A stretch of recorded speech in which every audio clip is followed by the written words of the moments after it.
Assalamualaikum warahmatullahi wabarakatuh. Halo guys. Sebelumnya perkenalkan, nama saya Muhammad Nur Fatih Fadlilah, biasa dipanggil Fatih, dengan NIM 63040220127. Jadi, video kali ini saya persembahkan untuk Bapak Dr. Yuda Trisyananto S.Pd, MM selaku pengampu dari mata kuliah Manajemen Pemasaran. Jadi pada video kali ini saya akan membahas tentang manajemen pemasaran, yaitu tepatnya ada di bab 13, tentang dinamika persaingan dan siklus hidup produk. Yuk langsung saja ke videonya. Jangan di-skip apalagi dianggurin. Karena yang sekarang, belum tentu milik kita, apalagi menunggu jawaban dari dia. Ini bukan kata-kata tapi real nyata. Dinamika persaingan dan siklus hidup produk. Dalam persaingan bisnis, perusahaan perlu memahami kondisi pasar dan pesaing untuk merancang strategi yang tepat. Berikut adalah elemen-elemen analisis persaingan.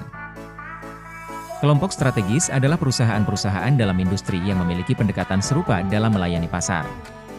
Misalnya, mereka mungkin menawarkan produk dengan harga premium atau bersaing berdasarkan volume. Memahami kelompok strategis membantu perusahaan mengetahui di mana mereka berdiri dibanding pesaing. Setiap perusahaan memiliki tujuan yang berbeda, seperti meningkatkan pangsa pasar, mendapatkan keuntungan maksimal, atau meningkatkan nilai merek.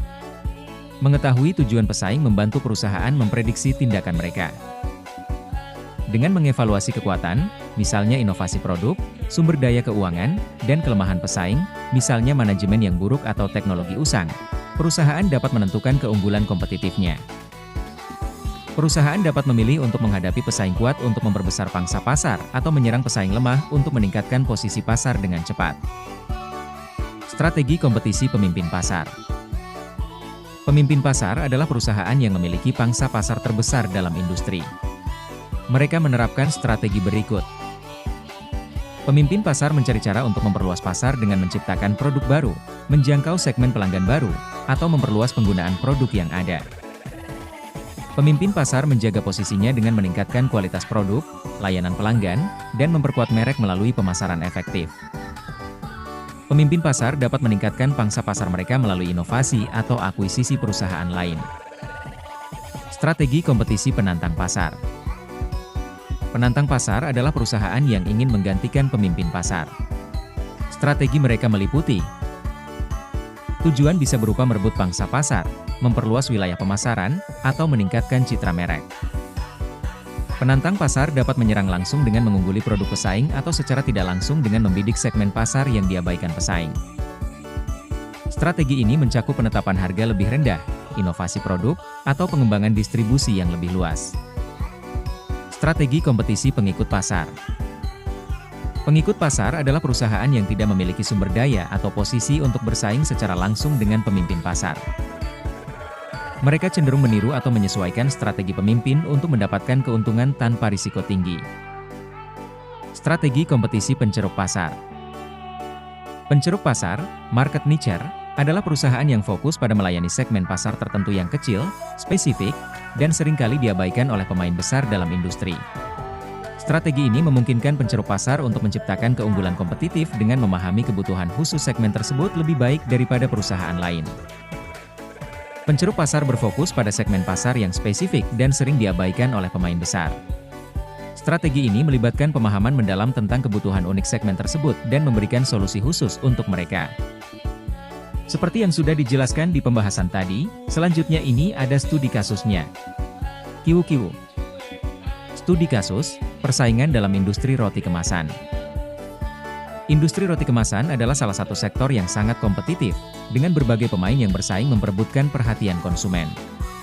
Contohnya, ada roti mantap sebagai pemimpin pasar, roti segar sebagai penantang pasar, roti happy sebagai pengikut pasar, dan merek lokal seperti roti kampung yang memanfaatkan ceruk pasar.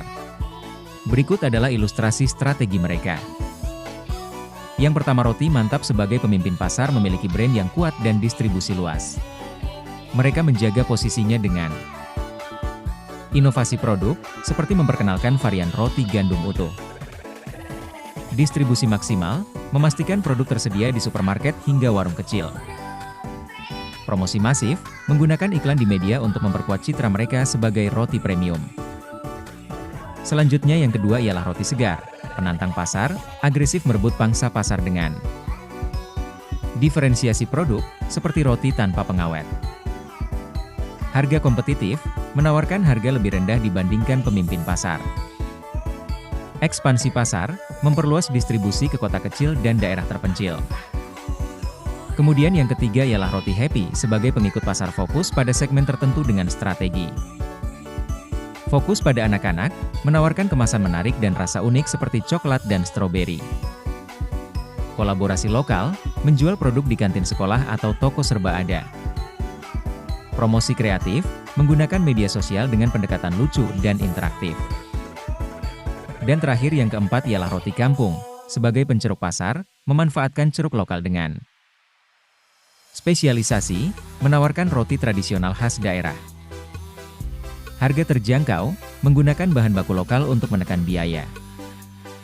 Pemasaran personal, mengandalkan hubungan langsung dengan pelanggan di komunitas. Dinamika persaingan ini menunjukkan pentingnya menyesuaikan strategi dengan posisi di pasar.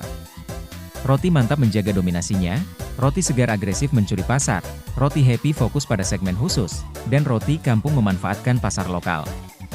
Dengan strategi yang tepat, setiap pemain memiliki peluang untuk berhasil dalam pasar yang kompetitif.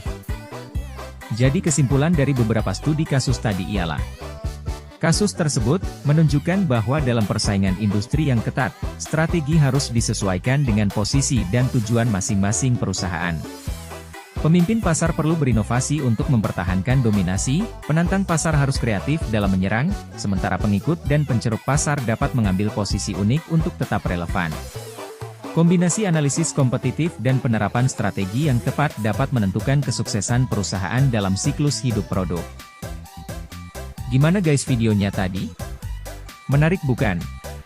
Sebagai penutup, pembahasan tentang dinamika persaingan dan siklus hidup produk di bab 13 ini mengajarkan kita bahwa dalam dunia bisnis, perubahan adalah sesuatu yang pasti. Kita harus selalu siap berinovasi, beradaptasi, dan memahami bagaimana siklus hidup produk memengaruhi strategi yang kita pilih. Tidak hanya memahami persaingan, tetapi juga bagaimana menciptakan nilai yang unik agar tetap relevan di tengah perubahan pasar. Ingatlah, seperti halnya siklus hidup produk, kehidupan kita pun memiliki fase yang berbeda. Jadikan setiap fase sebagai momen untuk tumbuh dan berkembang. Karena pada akhirnya, hanya mereka yang tidak pernah berhenti mencoba dan terus mencintai prosesnya yang akan bertahan. Tetap semangat! Jangan takut gagal, karena seperti produk terbaik, versi terbaik dari dirimu juga butuh proses untuk ditemukan. Kalau produk bisa berevolusi, kenapa cinta kita untuk mimpi-mimpi kita tidak? Tetap semangat, karena cintaku pada mimpimu nggak akan pernah punya tanggal kadaluarsa. Kiwu. Wassalamualaikum warahmatullahi wabarakatuh.